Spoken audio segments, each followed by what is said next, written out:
Welcome to Say Like a Champ, episode 194. It's your boy A-Dub. And your boy Strizzy. What's up, SLAC fam? Back in the building. This is a special edition of Say Like a Champ. This is kind of like a basketball edition, if you will.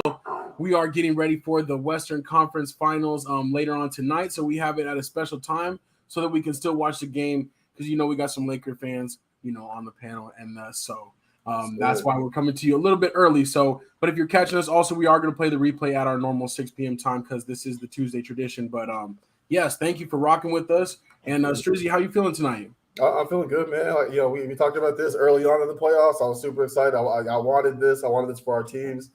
Said we definitely will talk about it. But we got the Miami Heat in the Eastern Conference Finals yet again, and your boys back to the Western Conference Finals, man. It is as it should be. You know what I'm saying? So that's what's up. Yes, definitely a lot to look forward to with that one getting started tomorrow. But we're gonna get into our topics real quick. But we want to welcome in Unk. Hello from Texas. What's up, Unk? Thank you for being with us. We also got Pops in the building. Good evening, Pops. What's up, Pops? And then we got Jonathan Cooley. What's good? What's good? And then also Stephanie Washington. Hey. Thank you for joining us. Sorry about switching up the time on everybody, but we appreciate y'all rocking with us so we can get in this Lakers game. So that's what's up. All right, I think we're gonna go ahead and get things started.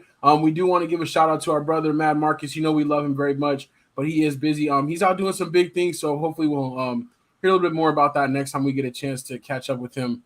But until then, I think I'm gonna go ahead and pull up these graphics and we'll go ahead and get into our first topic before we jump on these previews. What's up next? Oh, let's check it out, man, real quick. Tune to NFL Talk. Let's get it. All right, NFL Talk.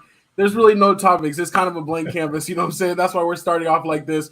Not too many graphics for NFL Talk, honestly. But one thing I did want to say is the schedule was released last Thursday, and the Chargers definitely won the schedule release. Every year it's becoming a new thing of, who can come up with the most creative way, right, to drop their schedule in the NFL. So all the media departments get their chance to kind of shine and so show their personality.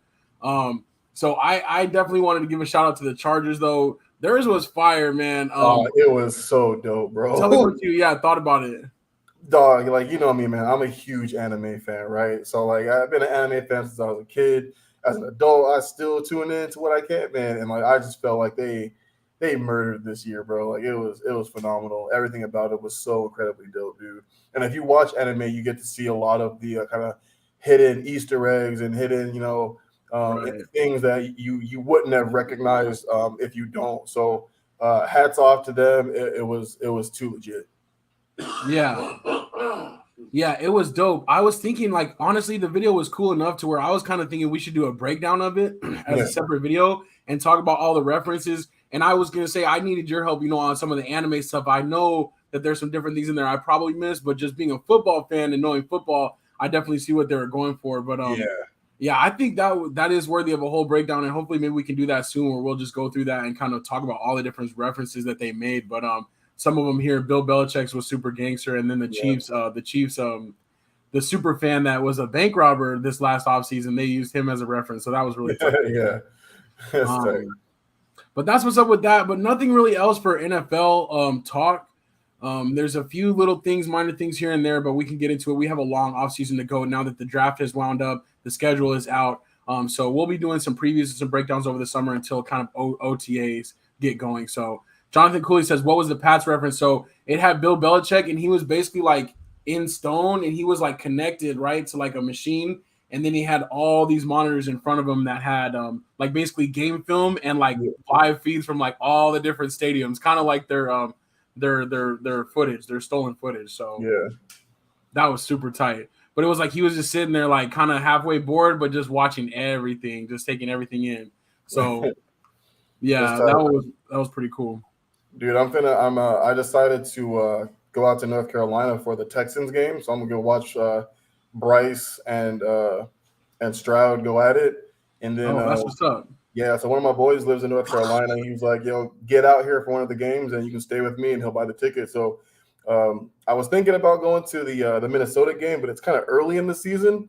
But so just to be more realistic, I'm gonna check the Texans game out, and the Texans game is pretty not as expensive, so I want to check that out. And then I still want us to get to Dallas to see a Cowboys game too. And I think we play the Panthers. Actually, well, that's the thing. Yeah, the Cowboys play at the Panthers this year. Oh, that's right. It was a home game for us. I know. I was thinking that would be a cool game to go to, but that's what's up, man. I'm glad you're gonna make it out there and definitely probably get some content while you're at it. So that's what's up. You know it. That's gonna be a big matchup, but we'll see. I still think though Bryce Young is kind of a little bit better spot, based on what the Panthers have around him than the Texans. Oh, absolutely. But we'll see because I'm kind of rooting for D'Amico Ryans too. So yeah, brag. I feel that. All right, that's all we're gonna do for NBA or NFL talk. We're gonna go ahead and move into NBA talk real quick. And actually, first we're gonna go kind of other sports, but this is kind of our basketball edition. So this is basketball too. Becky Hammon and the Las Vegas Aces actually got in trouble earlier today, and was kind of interesting circumstances. But Dearica Hamby was recently given a big contract extension, and they actually were fined and they lost a draft pick because of improper promises, I guess, they gave during the contract negotiations. So that was very interesting. But also there's more backlash too, and Becky Hammon herself was suspended 2 games for her conduct in relation to into Dearica Hamby. And she actually was making references to her like becoming pregnant and her not being available basically to be on the roster for this upcoming season. And that kind of led to their falling out and led to Dearica Hamby being traded. Actually, she's being traded to the LA Sparks. So pretty crazy situation, but Becky Hammon already making noise over there in her first season as a head coach in the WNBA. She wins the championship, but it's kind of sad to see this end of the seesaw, to see it kind of turn negative on her. But what did you think about this? Yeah, I thought it was kind of crazy too. And like you said, man, she did so well in her first season. Not surprising. She was that. If you could learn under a coach in the NBA, who better than Pop, right? And I think that really, really helped out in the WNBA, winning a championship pretty handily, her first year, honestly. But seeing, the kind of like the backlash or the backside of it, the ugly side of it, kind of stinks, you know what I mean? So we'll see. Go bounce back. These things happen. I think he is trying to do maybe too much right now, you know what I'm saying? And that led to the suspension and the falling out between her and Hamby. But I do think that one of Becky Hammon's things I think she is trying to do is I think she is trying to kind of not forcefully, but get these players on the women's side a little bit more money, and I can respect that. So hopefully we try to do things the righter way, you know what I'm saying, the better way. But right, this was crazy. But she definitely did, like Stephanie said, she definitely did Hamby dirty. Yep. No, yeah, I agree. And like you said, maybe it probably is a case of doing too much. Don't let, wanting to win or the goal and the team get in the way of real life situations, like children and family like that. That's more important at the end of the day than a game. So yeah, I agree with that. Also want to welcome Grace to the show. She says, happy Tuesday, everyone. Welcome, Grace. Thanks for being here. And Steffi Washington says, come out to Vegas for Raiders preseason game against Cowboys. I didn't realize that. That would be dope. That would give us a chance to see the stadium and be a little bit cheaper than. I'll say, and price wise, it might be nice. We might have to do that stuff. We might actually have to do that for real. Yeah, it still might be expensive just because it's the Cowboys and everything, but that would be pretty tight though. Yeah, I think that would be sick. All right. Let's move into another story that we have to talk about, and I don't want to spend too much time on it because this is SLAC Express. But here we go again. Ja Morant, back with his buddy, and back with another incident of him flashing a gun on Instagram Live. Just a couple months after the last time where he was suspended and went to counseling, went to a facility, I guess it was, in like kind of like a rehab for a little while, and came back. Talked about how much that he was going to change this narrative that was painted, that it wasn't really him, that it wasn't even his gun. So Strizzy, what are your thoughts on Ja Morant now after this one, and what do you think he's facing next?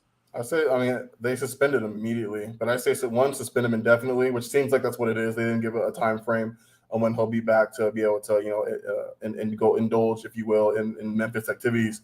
But number one, suspend indefinitely, right? Like this literally goes to show he learned absolutely nothing, right? Like Right. This was not only was it too soon after the first incident, but it's the same exact incident.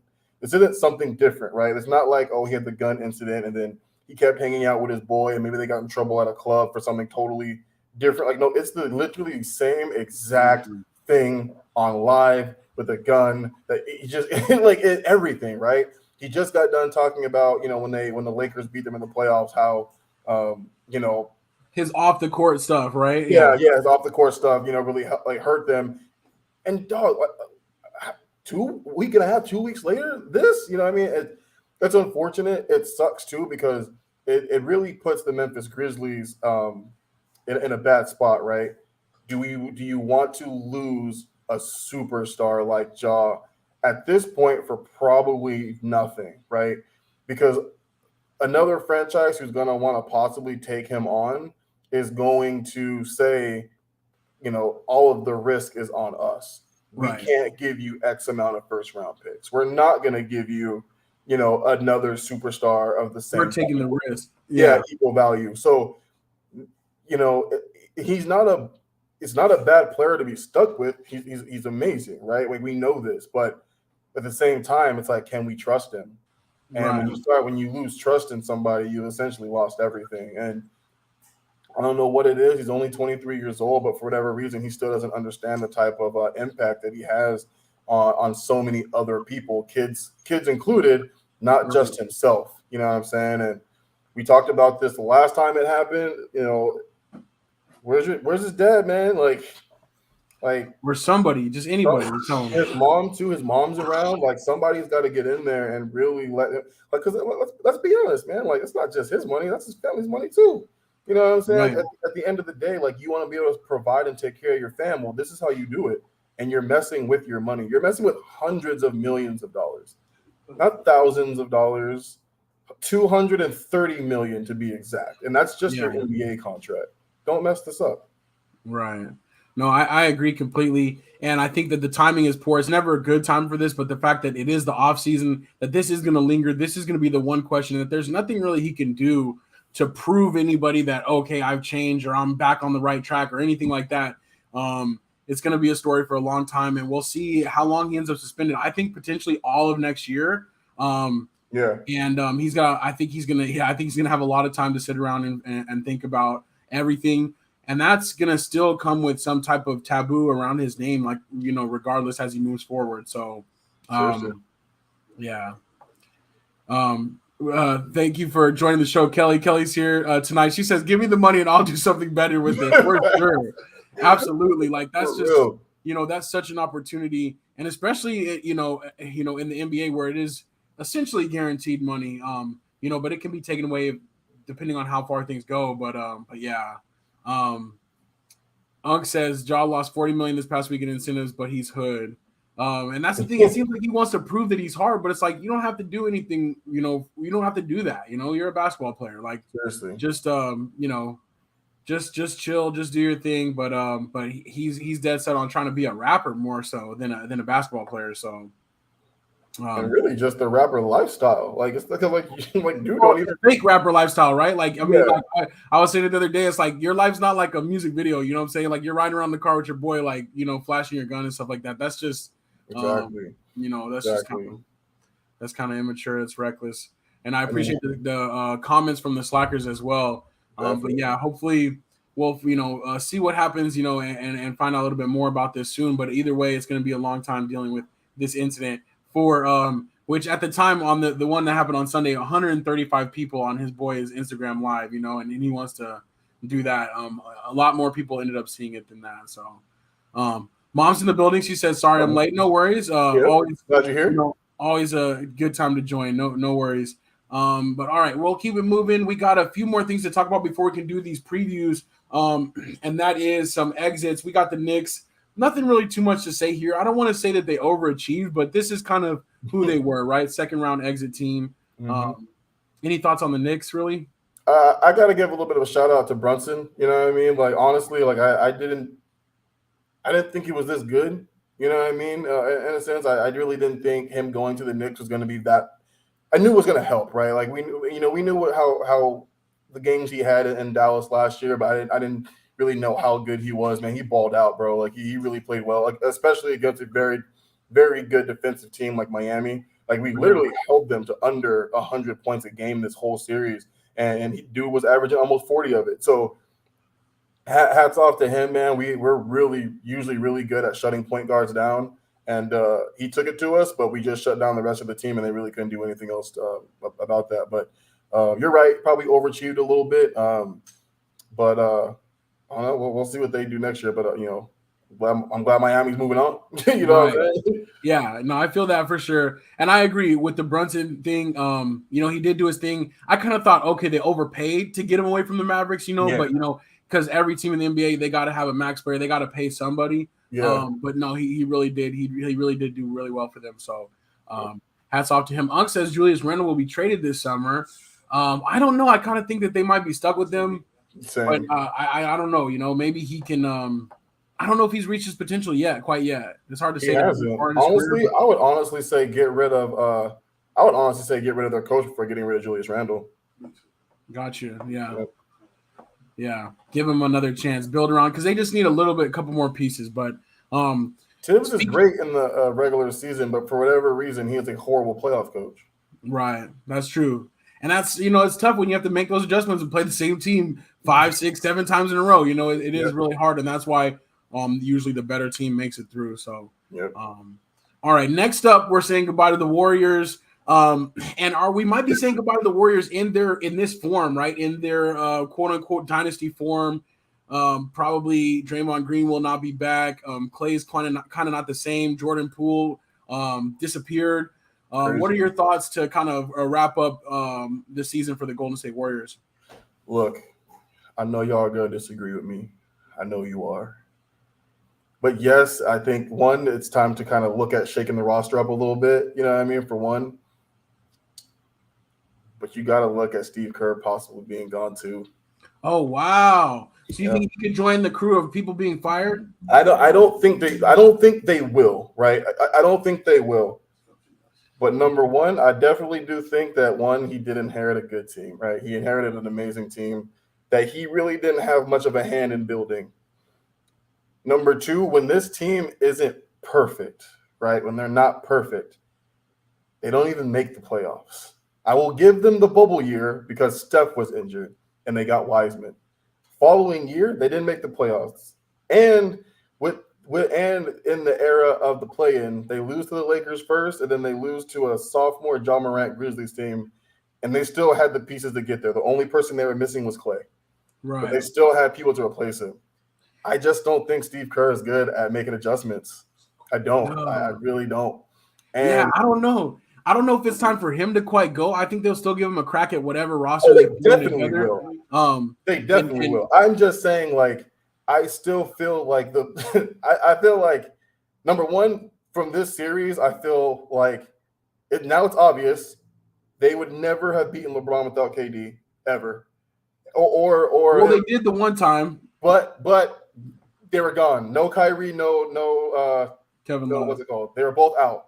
So Kyrie with the knee injury, and then Kevin Love dislocated his shoulder. So and he still took them to 6 games. So I think if he has one of them, I still don't think Golden State wins that championship. So they will keep Kerr. He has the 4 championships behind him.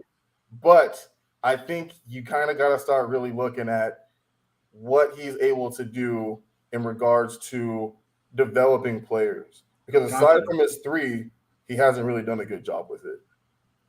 I mean, I agree with some of the points that you've made, but I don't know. I do think he is a good coach, but yeah, maybe they are time to just shake it up from the top to bottom. But the thing is, I think that they got to have something to root for, and I think that they're still kind of selling that mystique of like Curry combination. You know what I'm saying to the Warriors fans. But I don't know. Pops disagrees. So he says Kerr is the best, certainly one of the best coaches. Can't fire him. He will leave when he's ready. I love him personally. I think what he does, him and Pop, honestly, as far as being white coaches in the league, everything that they stand for and stand up for in regards to people who look like us, I completely agree. I think he's by far one of the greatest guys in general. And I'm not saying he's a bad coach. I will never say that about him. I just sometimes it's like it feels to me when they like I don't even understand them being so bad away this year. Like True, what was yeah. that about too? And I just feel like he's better than that with the team that they have. That should have never been an issue. Got you. And Pops Yeah. is right. Like I'm saying, they're not going to fire him. He'll leave when he's ready. But I do think that sometimes, like there are some coaches that I don't think should have been fired that were. Yeah. And But you'd be I don't okay if know. it was him. I don't even know if I'd be okay. I think that they really need to take a deeper look at it. You know what I'm saying? Like they thanks, Steph. I appreciate that. Like I think they need to take a deeper look at it. Like it can't just be anytime they're down, he stands up and breaks the clipboard and thinks that that's going to change something. Like like it can't be. Oh, we'll see. But I did think it was funny, and I do agree with you because after they lost to the Lakers the other day, they said that was their first playoff loss that wasn't in the finals. The first time that they lost a series, which was crazy. But that means, I'm like, wait, they only won 4 out of. I mean, they won a lot, but I mean that means the other years they didn't even make the playoffs at all. Exactly. So that is kind of interesting to me. But Unc says Steve Kerr would do well in Phoenix. That'd be interesting. He says Golden State to make multiple trades. I think they will be a lot different. He says Mark Jackson, the next coach for Toronto. I don't know about that, but Pop says doesn't like that.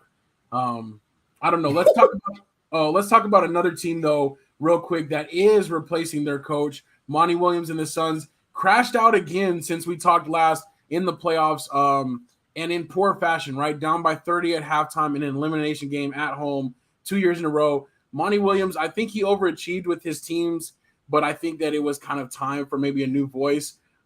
Interesting to see though now what KD will do. What is your quick take on the Suns? Because we got to speed it up actually. It kind of sucks. You know, when I really like Monty, I don't like the firing, but I understand the firing, right? You can't get eliminated 2 years in a row by 30. You just can't. That can't happen, right? Yeah. You can't do that.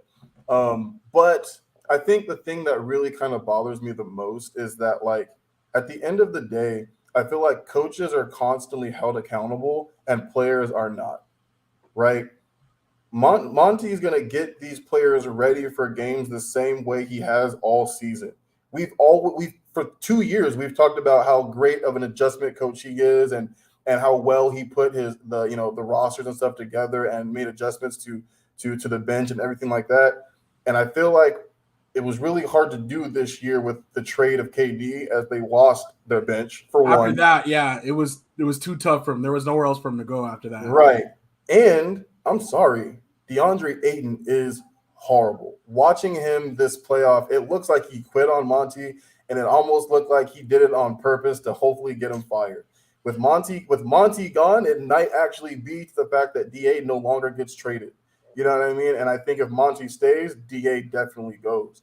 So he was horrible, and he looked really, really bad. Yeah, he looked like he didn't want to play. And I think it's well known that Monty doesn't agree with how he plays. You know what I mean? And if they would have just had a third option, which should be their number one pick over Luka Doncic a couple years ago, and he just didn't show up for him at all.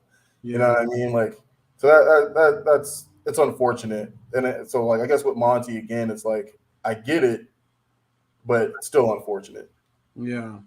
Pop says reported that Suns want Tyronn Lue. Don't understand that. What do you think about that as a potential fit for them? They got to make a lot of changes regardless of who they get. I used to be kind of I don't want to say a Ty Lue hater, but it was more of like prove to me what you can do without LeBron. Like, right. That's the reason why I like certain coaches who are able to win without superstars, right? When you can win without superstars, when you can have great playoff success, without superstars. Put teams together, yeah. Exactly. Play better, yeah. Because player development is a coach's job, right? Right. Yes, it's nice when these players, let's join together at this spot and we'll win a championship, right? But like players who can actually or coaches who can coach a team without the top talent in the NBA can win games. Like that's it's one of those things. And I think Ty Lue was able to do that You know what I'm saying? But he has talent with him now. But I think just dealing with the injuries they had to deal with Kawhi and Paul George, and still getting to the playoffs in the West. He's proved to me he's a good coach. So, but he can't do it without help. Like, they got to restack, they got to retool. They need to have a great free agency and a good draft. Otherwise, they're gonna struggle next year too. Yeah, no, I feel you. Another little quick breaking news: Spurs have secured the number 1 pick in the draft lottery. So that's crazy. It looks like they're gonna get Wembanyama. And Pop is gonna have a chance with another Frenchman. You know what I'm saying? This time, probably the first round pick. I don't think there's gonna be any question about that. So yeah, absolutely. That'll be interesting. All right, we really got to buzz through now. We only got a few more minutes before the Express is going to hit the train station. So the 76ers are the next team to crash out behind a big performance from Jason Tatum, and Doc Rivers soon after was the casualty of that. Questions are, is Harden going to re-up? What's going to make Embiid happy? We know how Pops feels, but he's got a comment in here. But real quick, Strizzy, your 60-second take on the Sixers. For sure, man. One thing about Doc Rivers is I think Doc Rivers has been holding on to that Celtics championship for a little too long. He hasn't made it out of the semifinals of the playoffs since that championship, right? Between the 76ers or the Clippers. So I think same thing like I just talked about. He's had some great superstars, but where's the coaching? Where's the player development? When they grabbed James Harden, you look at a guy like Tyrese Maxey, who had a great year prior to James, and then as soon as James gets there, he just kind of falls to the wayside, right? And I think that really helped or hurt his development. So honestly, I'm not surprised to see Doc go. I was actually thinking that they were going to let him go after that blow up.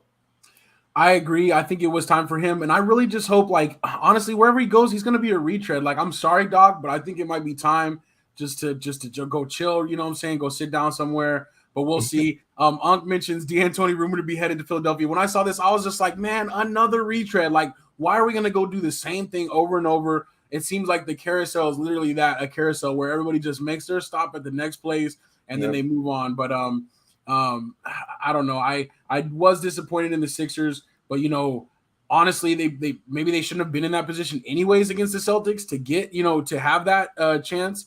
The Celtics kind of let them hang in earlier. So they, maybe they didn't really have a chance in that series. I don't know, but Embiid's disappointing for sure. He didn't really live up to it. He finally got his MVP, as Pop said up here. He says he's ready to get Harden and Embiid up out of there. It is very disappointing. Also, Ung says Embiid was incredibly disappointing. So yeah. That was kind of the 76ers. We'll see where they go from there, but I think it's going to look very different, another team next year. I will say this, though. Pops did have a comment up there when he talked about Embiid blaming other people again for his disappointment.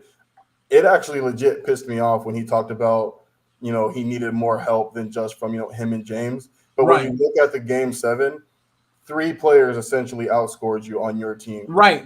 Everybody else did their job. If you would have done yours, it would have been a different story. Both of them were terrible, and then they said, we need more help. No, you got to be better in that situation. Exactly. I agree. Maxey and other light-skinned brother, I'm losing his name right now. Harris. Tobias Harris, both outscored you. And from a percentage point of view, PJ Tucker outscored you as well, even though he didn't take as many shots. So it's like, what exactly were you expecting, dog? You could have. Jason Tatum had a horrible Game 6. If you were going to take them out, it should have been Game 6. It shouldn't even have been a Game 7. Right. You shouldn't have gotten to that position. No, I agree with you. And again, this year was we needed more help. It can't just be us. Last year was we need PJ Tucker. We're just not physical enough. The year before that, Ben Simmons, he can't shoot, he can't score. So every year is something, and every year it's a second round exit. So something's got to change. So Pops, you heard. I'm with you now, Pops. I was so disappointed in the exit interview. You're right, man. You're right. It's gonna be excuses forever with him. It just is. For sure. Okay. All right. So only a few minutes left here, but we got to hit up the Eastern Conference Finals. That starts tomorrow. Strizzy's Heat as an 8 seed taking on the Boston Celtics. Strizzy, you gave me a couple of your X factors for the game. What do you think, though, about the series? Absolutely, man. Since last year in the playoffs, I've been kind of disappointed in Bam's play. He hasn't been the number 2 guy that we really expected him to be. We need him, right? Like, we already know what Jimmy's going to do in this Eastern Conference Finals. Jimmy's probably going to average 30. We need Bam to give us 20 to 22 and 10, easy. And if he can't do that, we're going to be out again. And so we really need Bam to step up, be physical, like be actual physical, and not be afraid to get into the paint. There's nobody on that team that he should really be afraid of that's really going to out that. Who's just like, there's no Embiid on that team. There's no Joker on that team, right? They don't play Grant Williams enough, so. Exactly. And Grant Williams we're not worried about. So yeah. We really, with Tyler Hero still out with a broken hand, like, we really need Bam to get in there and do what we're used to Bam doing. And in regards to the Boston Celtics, the bench, right? Like, you look at, one of the most dangerous things about the Celtics is their depth. We saw how well they played in Game 6, like I said, with Jason Tatum playing a really bad game. Like, that was that should have been like Sixers should have sent them home. You know what I mean? Like, that if that was a game that they were going to win, it should have been that game, because Jason Tatum did not play well. And they didn't. So I feel like, we already know what Jason Tatum's going to do, what they need JB to do. But you look at Brogdon, you look at some of those other guys, White, those guys, that they're really going to need those guys to step up, because I think I see a lot of really low scoring defensive games in this one. Yeah.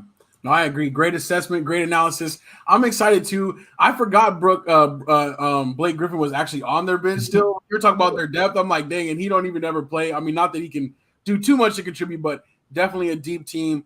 They're deeper than Tatum and Brown, which is, who you only really ever hear about. So right.